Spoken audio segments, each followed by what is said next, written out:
Quatrième leçon, pizza au salam tatin.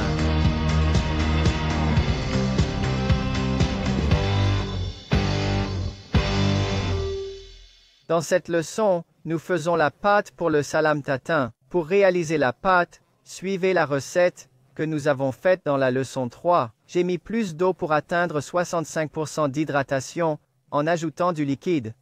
Quand l'huile est ajoutée et intégrée dans la pâte, nous allons maintenant incorporer les autres ingrédients. Pour cette recette, j'ai envisagé d'utiliser du salami Milano en 2 versions. Dans ce cas, j'ai haché l'ingrédient et je vais maintenant l'incorporer pour un mélange homogène. Puis, je l'ai coupé en fines tranches, car cela fera partie de la recette tatin, que je vais révéler plus tard. D'accord. Je place le salami dans le bol. Incorporez le salami Milano en dés dans la pâte, en le mélangeant doucement à vitesse, en vous assurant qu'il est bien mélangé. Alors que le salami est mélangé lentement, que dois-je faire en attendant? Pour préparer la pâte, je prends un bol et j'ajoute de l'huile d'olive vierge. C'est là que notre pâte reposera avant la cuisson. Elle subira ensuite une première levée pendant 30 minutes. Bien, la pâte a été soigneusement combinée avec le salami, alors je vais maintenant détacher tout et l'incorporer dans le bol. Puis, je le fixe avec soin. Je le plie un peu et je le fais pivoter, améliorant sa forme. Ainsi, il subit cette première levée enrobée d'huile, empêchant une croûte d'œuf à ce stade-ci. N'oubliez pas l'importance de la température de la pâte, entre 24 et 25 degrés. C'est essentiel pour une levée rapide et uniforme. Les temps de repos et de levée de notre pâte s'ajusteront selon qu'il fait plus frais ou plus chaud. La variation est proportionnelle. La pâte pour notre pizza tatin au salami est prête. Je vais la laisser reposer environ 30 minutes à température ambiante dans ce bol. L'huile sur les parois de mon bol empêchera la formation d'une croûte. Donc je n'ai pas besoin de film plastique pour l'instant. La pâte pour la pizza tatin au salami est prête, après avoir reposé pendant 30 minutes de repos. Maintenant, je vais la retourner sur le plan de travail et commencer à la diviser et à la façonner. Je vais utiliser un peu de farine. En ce moment, nous travaillons avec une pâte ayant un niveau d'hydratation de 65%, ce qui entraîne une texture de pâte plus douce et plus malléable. Je vais couper et modeler la pâte en portions, pesant environ 200 grammes chacune. Je vais peser mes morceaux, et comme vous pouvez le voir, vous pouvez aussi remarquer l'extra ingrédient. Dans ce cas, notre salami Milano. Coupé en dés et ajouté à la pâte. Que suis-je en train de faire ici? Je procède lentement, pas à pas, et plie tous les bords extérieurs vers l'intérieur comme un mouchoir. Ensuite, je tourne et façonne mes morceaux de pâte. Donc, c'est la même chose, je pèse ma pâte. Ensuite, avec un peu de farine sur le plan de travail, je la place dessus. Doucement, je plie tous les bords de ma pâte vers l'intérieur. Une fois cela fait, je la retourne, et si nécessaire, je sèche mes mains avec un peu de farine, et lentement, sur la partie propre du comptoir sans farine, je forme la boule ronde. Ainsi, mon morceau de pâte de 200 grammes sera idéal pour le salami. Pizza tatin de 26 unités. Alors, je tourne et forme lentement mon morceau de pâte. La partie extérieure de ma main glisse sur le plan de travail et referme lentement notre pâte, et lui confère de la force. Nous plaçons les morceaux de pâte dans un contenant fermé pour préserver la fraîcheur. Laissez lever la pâte à température ambiante pendant 3-4 heures, qu'il fasse chaud ou froid. La durée de cette levée peut changer. Mes boules de pâte sont prêtes, elles ont levé et doublé de taille. Maintenant, commençons notre recette.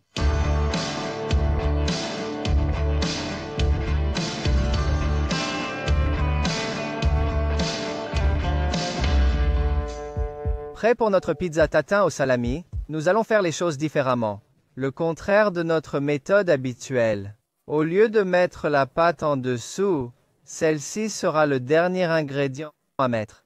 Les tranches de salami Milano seront presque directement sur la plaque de cuisson. Ensuite, nous mettrons des pommes de terre bouillies et du montasio comme garniture, fromage, parmesan, œufs, sel et poivre. Et enfin, nous terminerons cette préparation avec la pâte et elle ira au four pour la cuisson. Les odeurs délicieuses de salami et de fromage seront bien enfermées dans la croûte de cette pizza tatin pour une expérience unique pour vos sens. D'accord. Je commence par étaler doucement les pommes de terre, en ajoutant une pincée de sel ici.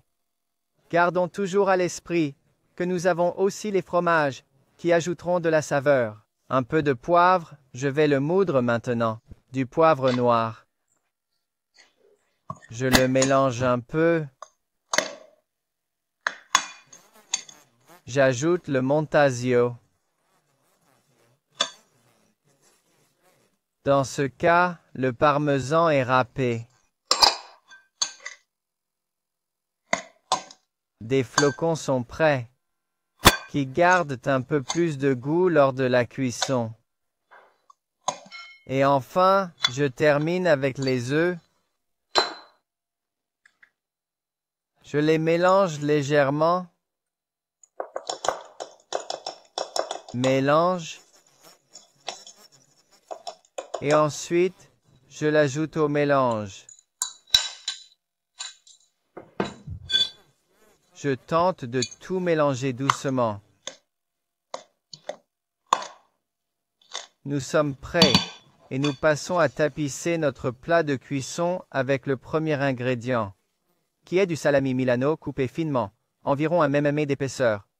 Le salami Milano est unique. Il est très maigre. C'est un salami ancien, du Moyen Âge.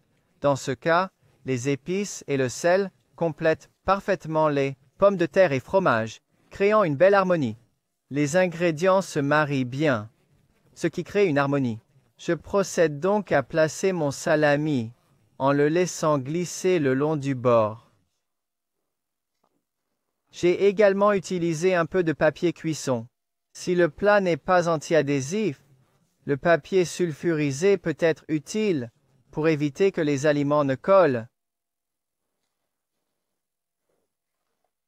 Et cela nous aidera aussi à retourner notre tatin rapidement quand il sera prêt. Et à présent, nous sommes prêts à ajouter notre garniture. Commencez avec précaution au centre et distribuez-le délicatement vers les bords en exerçant une pression uniforme. À partir de là, je prends la pâte et je procède à fermer ma pizza tatin au salami. Alors, j'utilise un peu de farine de semoule remoulue, ce qui m'aide à bien sécher ma boule de pâte. Détachez votre boule si elle est un peu collée aux autres. Dans ce cas, je la retourne également sur le plan de travail, je la farine et je m'assure qu'elle est totalement sèche.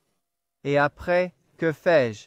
Je retourne la partie humide en dessous et je commence à presser doucement. Je dois manipuler la pâte avec soin, en ouvrant la boule, sans former de croûte. Pendant ce processus,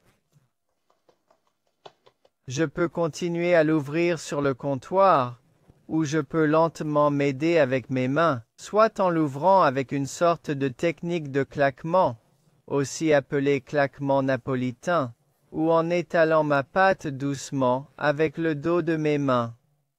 Une fois que j'ai atteint la taille pour tapisser ma plaque de cuisson, je place lentement la pâte sur elle. Je vais à l'intérieur, en essayant de bien couvrir toute la surface de ma plaque de cuisson. Cela peut être un peu difficile sans rouleau à pâtisserie, mais c'est une pizza qui nous permet vraiment d'apprendre à ouvrir la pâte à la main, car les ingrédients ne doivent pas être ici, puisque c'est une pizza tatin, donc c'est une pizza beaucoup plus facile à manipuler. Le rouleau ne serait pas utile à cause du salami, donc pas besoin de l'utiliser. Donc, dans ce cas, je vous suggère de vous entraîner à manipuler votre pâte avec ce salami tatin, pour ouvrir la pâte à la main au lieu d'un rouleau. Quand notre pizza tatin au salami est prête, j'ajoute un peu d'huile d'olive extra vierge. Et ensuite, je fais de petits trous, afin que pendant la cuisson, la pâte lève uniformément et l'air puisse s'échapper correctement. En préparant cette recette de pizza tatin, si nous le souhaitons, nous pouvons aussi faire de petites déchirures sur toute la pâte pour faciliter la libération de l'humidité du mélange à l'intérieur. Bien, nous sommes prêts, et nous mettons directement au four à la température maximale. à une température de 220 à 230 degrés Celsius. Commencez par le placer sur la base du four pendant les 10 premières minutes. Donc je vais placer la plaque directement sur le sol du four. Après 10 minutes, je le mets au milieu pour finir la cuisson. Il faut environ 20 minutes pour cuire.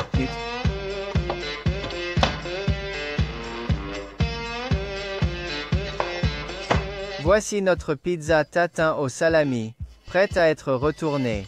Je place ma planche à découper et je la retourne. À partir d'ici, je retire le plateau avec le papier. Voici notre pizza tatin au salami, faite à l'envers. Donc notre belle pizza salami inversée. La pâte est maintenant en dessous, avec les pommes de terre et le fromage. Le salami est au-dessus. Donc il a été cuit sans subir le stress du four. Pour avoir du croustillant sur le salami, nous pouvons remettre notre pizza. Remettons la tatane au four pour 2-3 minutes.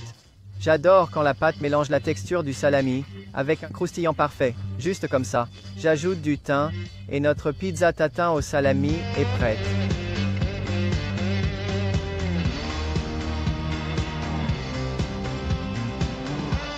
Notre pizza tatin au salami est prête.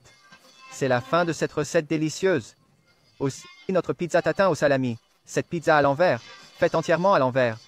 J'ai presque choisi cette recette pour mieux mettre en avant le salami. Donc, au lieu de le laisser souffrir pendant la cuisson sur une pizza ouverte, j'ai décidé de l'enfermer dans ce coffre au trésor, avec la douceur des pommes de terre bouillies et 2 types de fromage, et cette pâte base qui retient tous les arômes à l'intérieur. En goûtant, c'était idéal. La douceur de la patate se mêle à croquant et la saveur du salami Milano. Ce grain fin, cette graisse qui fond à la cuisson, tous ces arômes qui restent gardés à l'intérieur, sont parfaits pour notre pizza. Et maintenant, c'est au tour de Francesca, qui va concocter une lasagne savoureuse avec de la pancetta.